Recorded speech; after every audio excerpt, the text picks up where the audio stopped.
Egipto es una tierra de secretos y tesoros escondidos.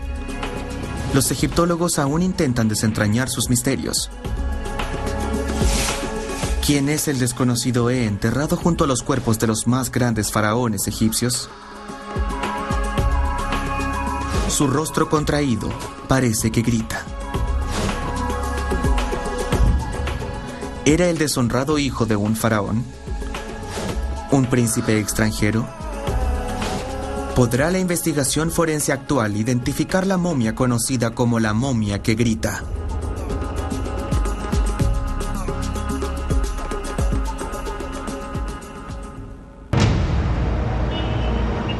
El Museo de El Cairo es hogar de muchos de los descubrimientos más famosos en la arqueología egipcia. Guardado sobre un estante olvidado se encuentra el ataúd del desconocido la momia que grita. Hoy sus restos serán analizados. Serán sometidos a su primera investigación científica en 100 años. Su identidad ha originado especulaciones desde que fue descubierto en 1881. La autopsia original fue realizada por un equipo de egiptólogos victorianos. Cuando sacaron el último vendaje, esto es lo que vieron.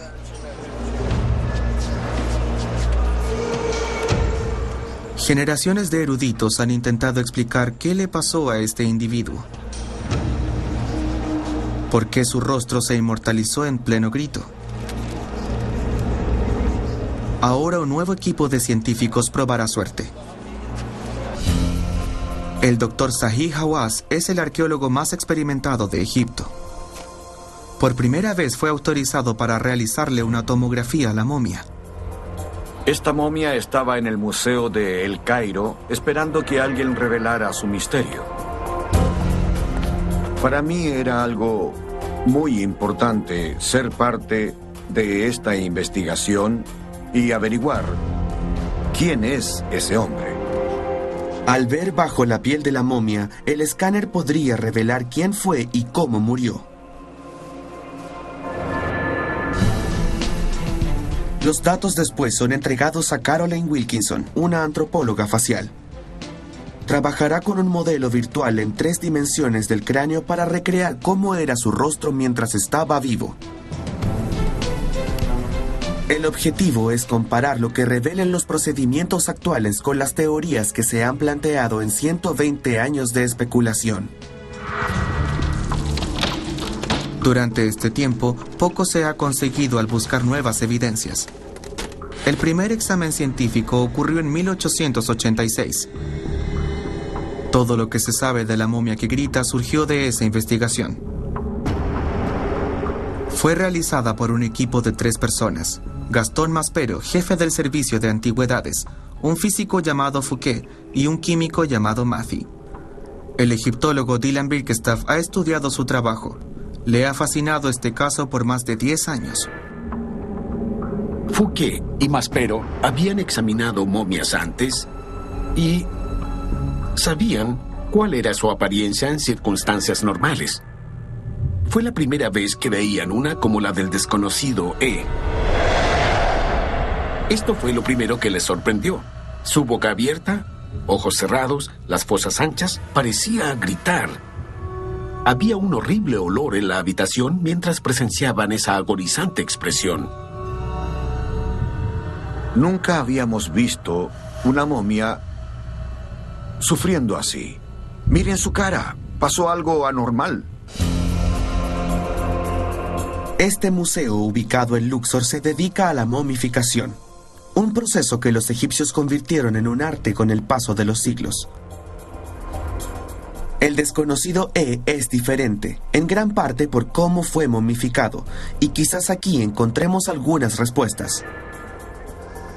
Los registros de la autopsia victoriana establecen claramente que cuando el equipo examinó al desconocido se encontraron con algo inesperado. Tradicionalmente, el proceso de hacer momias seguía un estricto orden.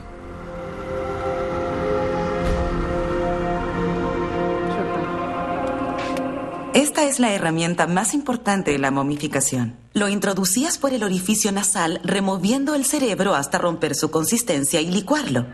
Luego usabas un gancho que tenía en la punta para que, tras agitarlo un rato, pudieras sacar el cerebro por la nariz. A continuación, tomaban una cuchilla afilada que era usada para cortar el lado izquierdo del cuerpo, por donde el embalsamador metería su mano para sacar los pulmones, el hígado, los intestinos y el estómago. El cuerpo comienza a descomponerse desde el interior. Destripar o remover los órganos internos era una parte vital del proceso de momificación. Pero cuando el Dr. Fouquet examinó por primera vez al desconocido E, creyó ver los órganos intactos dentro del abdomen. De ser así, este hecho hace de esta momia algo muy inusual. Pero a primera vista sí demuestra la característica más común de las momias egipcias: la preservación de la carne. Los antiguos egipcios perfeccionaron una técnica que utilizaba químicos para secar el cuerpo. Este polvo blanco es lo que crea una momia. Es natrón, una mezcla de sal y bicarbonato, que encuentras en las orillas de los lagos. Lo usaban para hacer momias, porque disecaban y removían la grasa. Y eso es lo que necesitabas para que un cuerpo se preservara. Una vez que se ha secado el cuerpo, el siguiente paso era aplicarle aceites y resinas. Las resinas fueron derretidas en el fuego para luego cubrir el cuerpo con ellas, dándole un color dorado. Era un trabajo fino, porque cuando morían ya no eran personas, sino que se convertían en dioses, y la carne de los dioses estaba hecha de oro. Normalmente, el cuerpo se envolvía solo cuando ya estaba seco. Esto podía durar hasta unos 40 días. Pero parece que aquí ocurrió algo muy distinto. Al parecer, este cuerpo no estaba seco. La autopsia victoriana reveló que había sido cubierto con una densa pasta blanca. Este yeso, hecho de natrón y cal viva, es una técnica muy inusual y fue una de las cosas que más perturbó a los investigadores al desenvolverlo. Aunque no era extraño encontrar natrón, la cal viva sí los sorprendió. Nunca se había oído en las tradiciones egipcias que se usara un método así para embalsamar. Eso no era lo único extraño de la momia que grita. La forma en que fue enterrada tenía varias singularidades y muchas contradicciones. El ataúd era de madera de cedro muy costosa, pero no tenía ningún tipo de adorno. En la teología egipcia, un hombre no podía entrar a la vida eterna sin su nombre. Así que es muy extraño que a él lo dejaran anónimo. Después, los examinadores victorianos comprobaron que el cuerpo había sido preservado intencionalmente. Eso indica respeto y estatus. Pero también vieron que había sido cubierto con la piel de una oveja o cabra, y en los tiempos antiguos eso simbolizaba la impureza. También el desconocido E fue atado en las muñecas y en los tobillos con tanta fuerza que las marcas aún son visibles. En la ciudad de El Cairo, un equipo de científicos intenta descubrir la verdad de una momia sin identificar, conocida como el desconocido E, la momia que grita. Quieren actualizar la información que se obtuvo en la primera autopsia efectuada en el cuerpo hace más de un siglo. Maspero, el hombre a cargo, creía que la causa de muerte fue envenenamiento. Dijo que el estómago se contrajo hundiéndose profundamente y lo vio como una prueba del envenenamiento. Y para hacerlo aún más dramático, Maspero creía también que esta momia anónima era un miembro de la antigua familia real egipcia.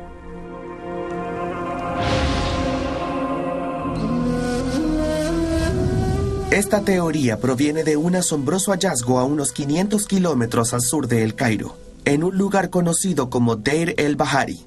Es el lugar donde el ataúd del desconocido E fue hallado originalmente. El egiptólogo Peter Brandt quiere verlo por sí mismo.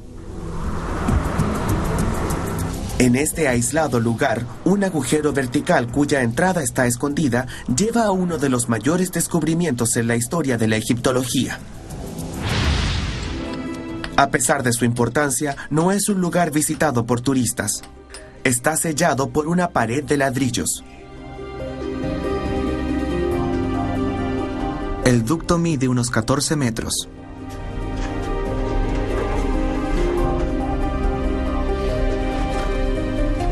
En 1881, el primer oficial de antigüedades se encontró con 40 momias. Oh, esto es absolutamente increíble. El desconocido era una de ellas, pero el oficial no le prestó mucha atención. Los otros ocupantes de la tumba parecían mucho más interesantes. En poco tiempo, esta red de túneles fue llamada la bodega de las momias reales. ¿Pueden imaginarse al oficial egipcio que vino del Cairo para ver este lugar, infiltrándose de noche, bajando solo con una cuerda y una antorcha y hallando esta habitación tras todos esos túneles y encontró para su sorpresa a todos los reyes de Egipto? Lo que descubrió fueron faraones muy famosos. No podía creerlo. Estaba Ramsés II, probablemente el faraón más famoso de todos los tiempos. Seti I, su padre. Tutmosis III, el faraón conquistador. Estos eran grandes nombres en la historia antigua de Egipto. Parece que este pasillo no terminara. La bodega es una impresionante obra de ingeniería, pero su simpleza y sus paredes vacías nos indican que esta no era una tumba normal. Oh, wow. Esta debe ser una cámara funeraria. Es increíble. Y pensar que las momias reales estaban aquí. Las momias de los faraones hallados aquí debieron ser enterradas originalmente en otro lugar del Valle de los Reyes. Los sacerdotes del antiguo Egipto las trajeron aquí para protegerlas. Sabemos que al final de la época de Ramsés, el robo de tumbas pasó de ser una actividad furtiva y ocasional a una industria nacional en esta parte de Egipto y Tebas. La gente deambulaba por las noches robando tumbas reales y finalmente los sumos sacerdotes se dieron cuenta que hasta las momias mismas podrían ser destruidas. Así que las dejaron sin objetos de valor. Pensaban que estarían a salvo mientras no hubiera algo que robar. Lo único que sí mantuvieron fue la más valiosa posesión de cualquier egipcio antiguo, su nombre. La mayoría de los féretros llevan su nombre inscrito cuidadosamente, porque un cuerpo sin inscripción no tiene identidad y no podía llegar a la vida eterna. El desconocido no tiene marca alguna para identificarlo. Pero incluso sin una inscripción, el estar rodeado de gente tan importante durante su muerte sugiere solo una posibilidad. Era uno de ellos. Sabemos que las momias con nombre eran miembros de la familia real, reyes, príncipes y princesas. Seguramente él era alguien muy importante, como un miembro de la familia real, un rey o al menos un príncipe. Preservar al desconocido fue un esfuerzo considerable. Pero al no tener su nombre se le negó algo esencial para llegar a la vida eterna. Un extraño descuido si era un miembro de la familia real. La oradora y escritora Susan Redford viaja a Medinet Habu. Busca rastros de un deshonrado príncipe egipcio que, según algunos, puede ser el desconocido Este era el palacio de Ramsés III, que después se convirtió en un templo en su nombre. Estas paredes están llenas de representaciones de Ramsés como un gobernante valiente y poderoso. Fue muy exitoso como protector de Egipto. Sus flechas siempre llegaban a su objetivo. Ningún enemigo podía hacerle frente. Era realmente invencible. Suelen llamar a Ramsés III como el último gran faraón de Egipto. Pero un hallazgo hecho a principios del siglo XIX dejó una marca en su reinado. Esta es la copia de un papiro. Es una extraordinaria evidencia de un escándalo ocurrido al final del reinado de Ramsés. Es una transcripción real sobre juicios de conspiración de traición contra el faraón Ramsés III. Y sabemos con seguridad que esa conspiración fue planeada por las mujeres que pertenecían al harem real. El harem real era un grupo de mujeres que pertenecían al hogar del rey. Eran las mujeres y amantes de Ramsés III. Ser parte del harem te daba comodidad y estatus. Parece ser que las mujeres solo querían poder. El papiro sostiene que una mujer llamada Taya organizó un golpe en el palacio. Planeaba asesinar a Ramsés y reemplazarlo con su propio hijo, el príncipe Pentaur. Susan visita los alojamientos del harem en Medinet Habu, donde los relieves en las paredes aún muestran a las mujeres con su faraón. En todas las habitaciones se respiraba sexualidad e intimidad. Uno puede imaginarse fácilmente por qué este lugar fue donde se formuló y tramó el complot contra el rey. Al momento de la conspiración, sabemos que la principal esposa de Ramsés se llamaba Isis y que su hijo, el príncipe Ramsés, era el heredero natural. En el antiguo Egipto se creía que la línea de sucesión era una orden divina. Debía ser absoluta y jamás cuestionada. Por eso los historiadores nunca han sido capaces de explicar por qué Taya, una de las muchas esposas del rey, pensó que podría decidir quién usaría la corona. Susan cree que Taya no debió ser una concubina menor. Las mujeres del harem real y también hombres de alto rango en el gabinete de Ramsés iban a apoyar a Taya y a ayudarla en su conspiración contra el rey. Debió ser entonces una reina de Egipto.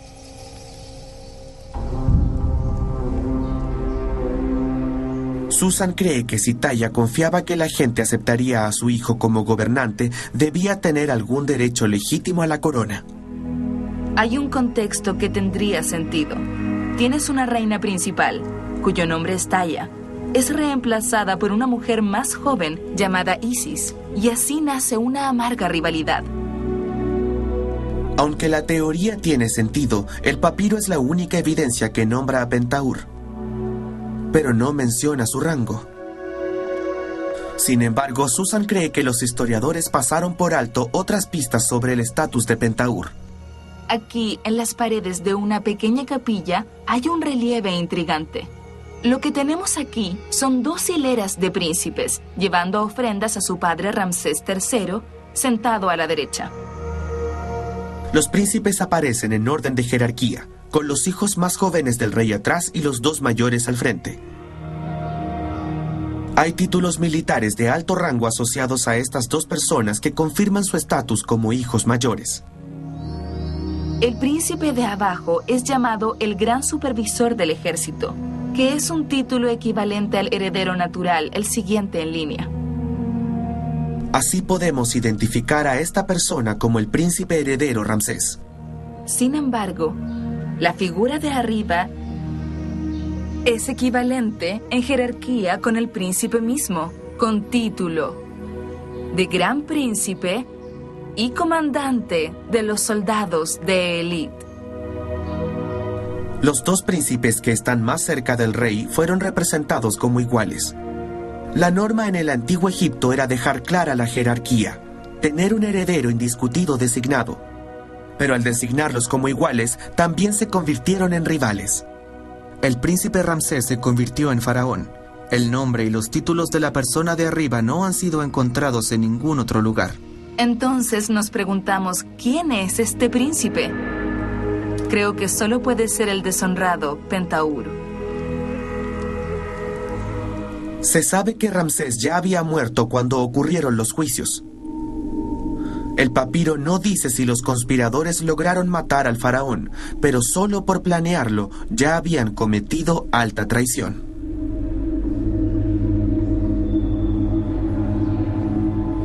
El complot fue descubierto rápidamente y se tomó preso a los autores y llevados inmediatamente a juicio.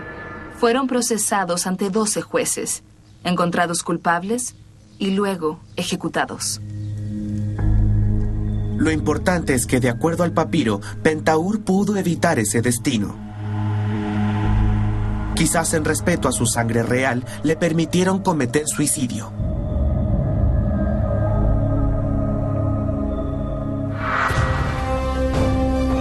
Susan cree que Pentaur puede ser el desconocido E. El desconocido E fue momificado, lo que según los egipcios le permitiría vivir tras la muerte. Pero fue negado cualquier tipo de magia protectora que lo ayudara a llegar al otro mundo. Muchos creen que fue una decisión intencional para maldecirlo. Cuando examinas el entierro del desconocido E, hay factores que sugieren que fue enterrado intencionalmente de una forma que le provoque daño en la vida eterna. En primer lugar, su identificación. Los antiguos egipcios creían que para llegar a la vida eterna, una persona debe ir con su nombre. La mayoría de los ocupantes de la bodega de momias reales tenía su nombre escrito en el ataúd. Pero en el caso del desconocido E no fue así. Por eso nos interesa tanto saber quién es. Ellos no nos dejaron ninguna pista y nos parece que fue intencional. Además del nombre, en el interior del ataúd también faltaban los elementos esenciales para su protección. Una vez momificado un cuerpo, se solían colocar entre los vendajes amuletos y un escarabeo. Los egipcios también desean ser enterrados con husheptis, pequeñas estatuas que cobraban vida y eran sirvientes después de la muerte. Y lo más sorprendente fue la piel de oveja o cabra alrededor de la momia que grita, porque eran consideradas ritualmente impuras por los antiguos egipcios. Su presencia en el ataúd es inusual y, según el Dr. Hawass, una maldición. El símbolo del infierno. En la mente de un antiguo egipcio era la piel de cabra. La piel de cabra es evidencia, en mi opinión, de que la persona no llegará a los campos de Auru, el paraíso de los egipcios. Tuvo que ir al infierno. Algunos expertos han concluido que si la momia que grita fue enterrada así, indiferente de quién fuera, debió morir en deshonra. Pero, ¿y si no fue enterrada según la antigua tradición egipcia? Hay una teoría alternativa que sugiere que el cuerpo del desconocido E fue preparado por gente que no entendía completamente las tradiciones de un funeral egipcio. Una forma de explicar muchos de los extraños elementos en este entierro es que no haya sido un entierro egipcio propiamente tal. Quizás fue un extranjero que trató de imitar las técnicas egipcias de la mejor manera que pudo. Mientras se expandía el imperio egipcio, su gente viajó cada vez más, estableciendo contacto con otras culturas. Solían enviar oficiales al extranjero para administrar territorios conquistados.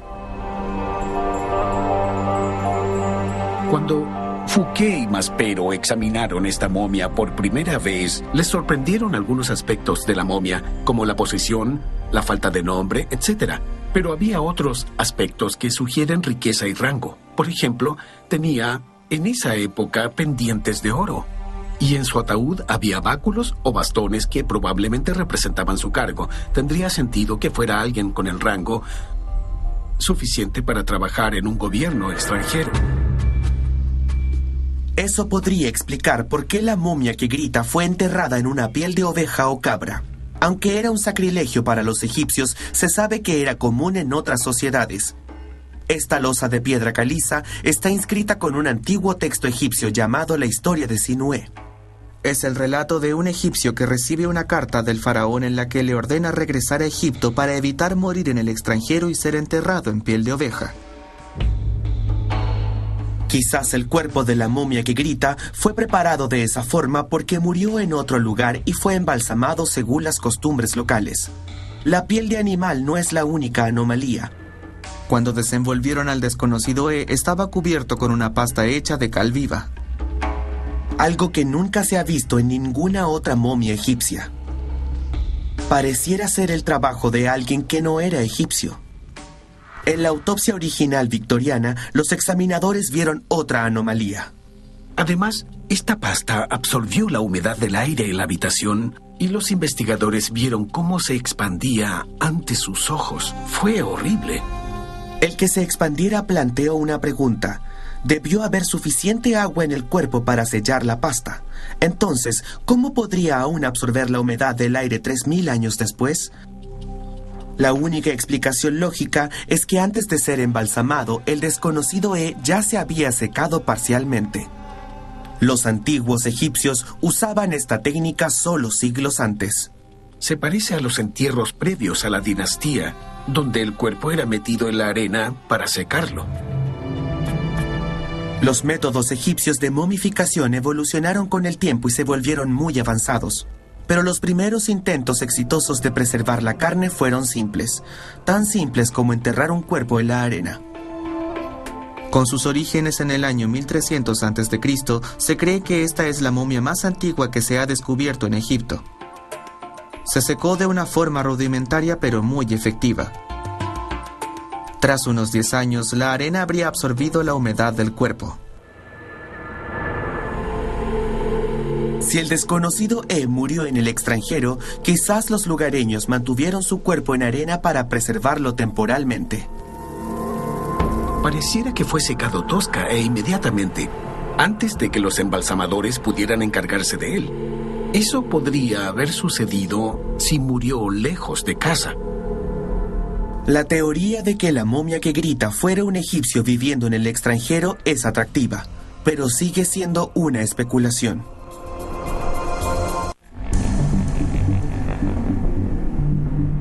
El examen forense del desconocido E se está llevando a cabo.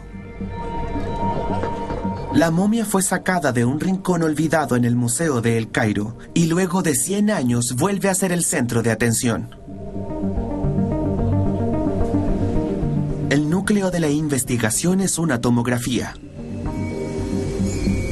Puede proporcionar la edad de la persona al morir, también signos de enfermedad o heridas que haya sufrido en su vida.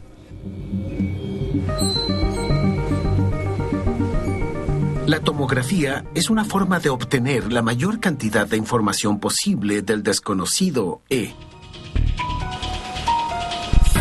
Una tomografía utiliza rayos X.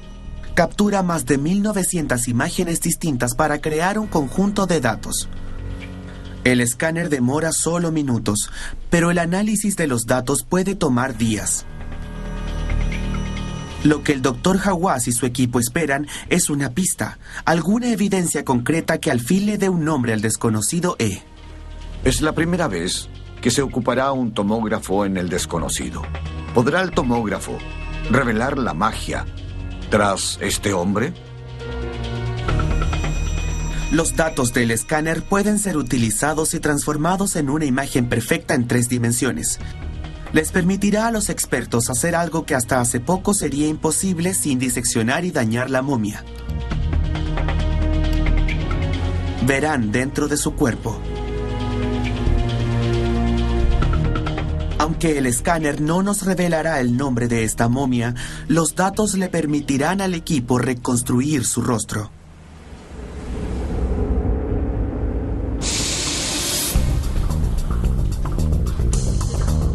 Caroline Wilkinson y su equipo son expertos en el área. Trabajan en casos forenses tanto contemporáneos como antiguos. Lo primero que nos dice la reconstrucción facial es cómo era la persona en el momento en que se produjo su muerte. Podemos compararlo con distintas poblaciones y determinar su origen o incluso nacionalidad y establecer el grupo ancestral del que provino el individuo. Descubrir de dónde provino la momia que grita puede ser una parte esencial del rompecabezas. Algunos expertos creen que era un príncipe egipcio que murió en deshonra. Otros creen que era un gobernador cuyo cuerpo fue regresado a casa tras morir en el extranjero. Pero hay una tercera teoría que sugiere que ni siquiera era egipcio. Algunos plantean que el desconocido E no sería egipcio, sino hitita. Esta teoría vincula las condiciones del entierro de la momia que grita con la historia de un príncipe hitita que dicen que murió en Egipto. Parece imposible, ya que por siglos el imperio hitita fue uno de los mayores enemigos de Egipto. ¿Por qué sería enterrado un miembro de la dinastía rival entre los faraones más importantes de Egipto? La historia comienza con la muerte de Tutankamón. Cuando murió, no dejó heredero alguno. La historia dice que su viuda, Ankesenamón, pidió ayuda al rey hitita. Peter Brandt quiere saber qué tan posible es esa teoría. Esta es una fotografía de una carta de los archivos hititas. Cuando el faraón Tutankamón murió, su viuda, Ankesenamón, le escribió al rey hitita para decirle: mi esposo murió sin tener hijos, y como usted tiene tantos, envíe uno para que se case conmigo y será el nuevo rey de Egipto. Todas las famosas representaciones de egipcios junto a hititas los muestran en batalla. Estuvieron en guerra durante el reinado del padre de Tutankamón.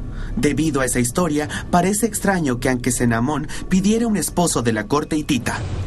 Es como si durante la crisis de los misiles en Cuba hubiese muerto el presidente Kennedy y Jackie Kennedy le hubiese escrito a Khrushchev pidiéndole que envíe un hijo para que sea presidente de los Estados Unidos. Es poco probable que los estadounidenses lo aceptaran, y es aún menos probable que los egipcios aceptaran a un extranjero como faraón.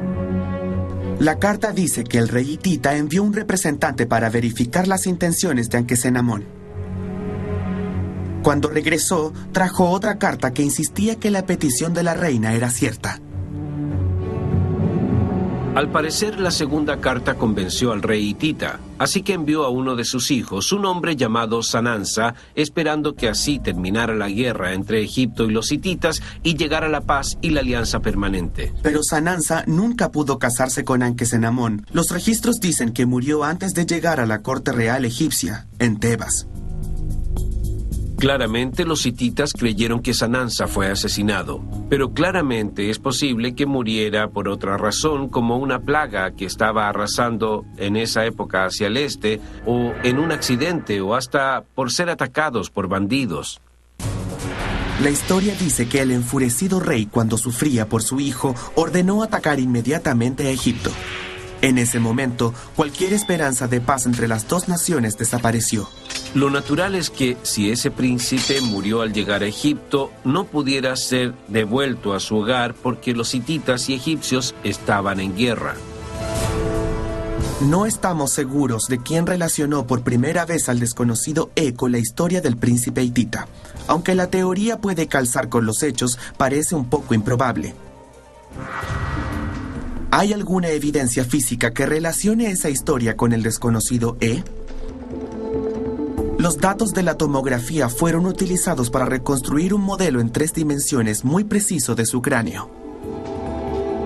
Esa es la primera etapa de la reconstrucción. La segunda es reconstruir su rostro. Supuestamente está gritando. Lo primero que hicimos fue cerrar la boca. Luego colocamos la mandíbula inferior en la posición natural de una boca en reposo. Una vez que se prepara el cráneo, se colocan indicadores en la imagen. Actúan como una guía de qué tan gruesa sería la piel. La mayor parte de la forma de la cara se saca de la estructura muscular. Cada uno de los músculos en la cara es modelado uno a uno sobre el cráneo. Las dimensiones de cada músculo son establecidas por medidas hechas en distintas partes del cráneo. A pesar de que el cartílago se descompuso hace siglos, Caroline puede determinar el tamaño, forma y proporción de la nariz.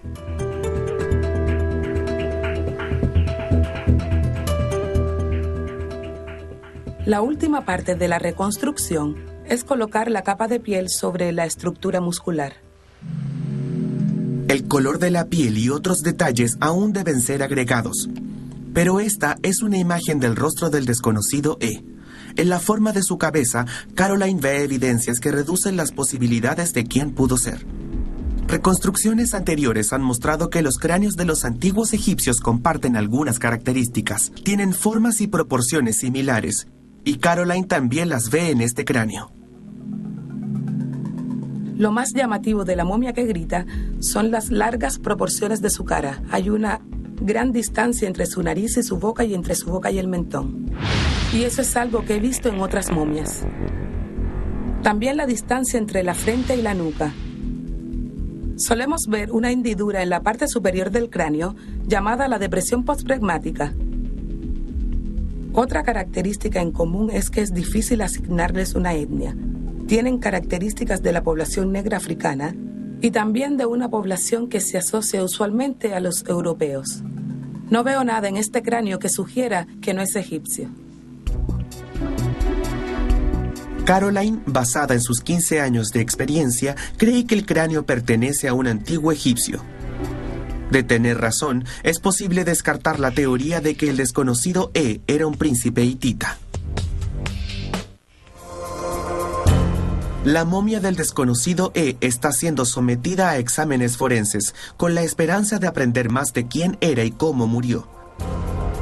Analizando los datos de la tomografía, el doctor Ashraf Salim es capaz de ver dentro de su cuerpo. Además de encontrar pistas sobre la identidad de la momia, le entusiasma la idea de encontrar evidencias de alguna posible herida o enfermedad, algo que finalmente nos entregue una causa de muerte. Al ver los resultados, es capaz de estimar aproximadamente qué edad tenía la momia que grita cuando murió. Lo que puedo decir de esta momia, en primer lugar, es su edad. Asumo que tenía entre 25 y 40 años de edad. La estimación está basada en un número de factores, como la condición de algunas articulaciones clave y cómo lucen sus dientes. Hasta ahora, la mayoría pensaba que la momia que grita murió joven. Mientras el doctor Ashraf examina las imágenes, descubre algo más. Lo segundo fue que no pudimos ver órganos dentro de su cuerpo. En el reporte de la autopsia original, el doctor Fouquet estableció categóricamente que los órganos aún estaban presentes en el cuerpo del desconocido E. Pero la evidencia de la tomografía sugiere que no es así. Bueno, es extraño. La momia no tiene órganos en el abdomen. No puedo creer que Fouquet haya logrado ver algo que no estaba ahí. Dylan ha pasado más de 10 años estudiando el caso del desconocido E. Al igual que los demás durante el último siglo, basó su investigación en el reporte de la autopsia de 1886. Pero nuevas revelaciones del escáner sugieren que no se puede confiar en esa autopsia. Los nuevos datos le permiten al Dr. Ashraf examinar el esqueleto del desconocido E y descubrir otro hecho sorprendente. Lo asombroso de esta momia es que la caja torácica está intacta. No tiene ni una sola fractura, y eso es poco usual. La mayoría de las otras momias que ha examinado el Dr. Ashraf muestran claras fracturas que ocurren durante el proceso de momificación o por un mal manejo de los cuerpos luego de su muerte. El desconocido E no tiene huesos rotos. Incluso para una momia real, eso es muy extraño. Su cuerpo debió ser tratado con mucho cuidado, incluso veneración. Junto al hecho de que fue descubierto entre otros faraones, es evidencia que sugiere una ascendencia real. Al parecer, la momia que grita era mayor de lo que se pensaba, una edad que podría corresponder al hijo adulto de Ramsés III. Para el Dr. Hawass, estas evidencias hacen menos probable la teoría del gobernador extranjero. Para él, todo apunta a la conspiración del harem. La evidencia de la tomografía sugiere que esta podría ser la momia de Pentaur, el hijo de Ramsés III. El Dr. Hawass cree que la evidencia final para probar que la momia corresponde a Pentaur aún yace en la momia. Lo otro que respalda mi teoría es aquella piel de cabra. Cubrir a esta momia con piel de cabra implica que este hombre no podía ir al paraíso. La única evidencia que tenemos de Pentaur es el papiro que dice que le permitieron cometer suicidio probablemente con veneno.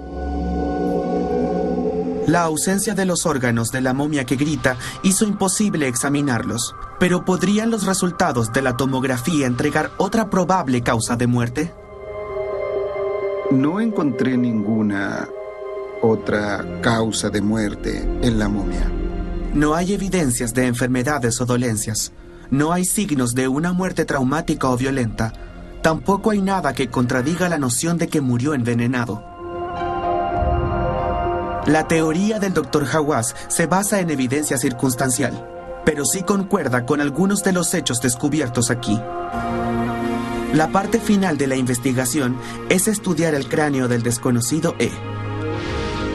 ¿Podrá el escáner explicar la terrible expresión de la momia? Desde la época victoriana, la gente ha especulado qué podría causar el grito del desconocido E. Los primeros estudiantes de la momia creían que murió gritando.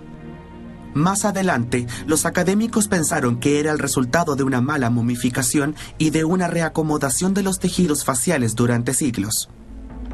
El Dr. Ashraf vuelve a la idea de que el grito de la momia comenzó al morir.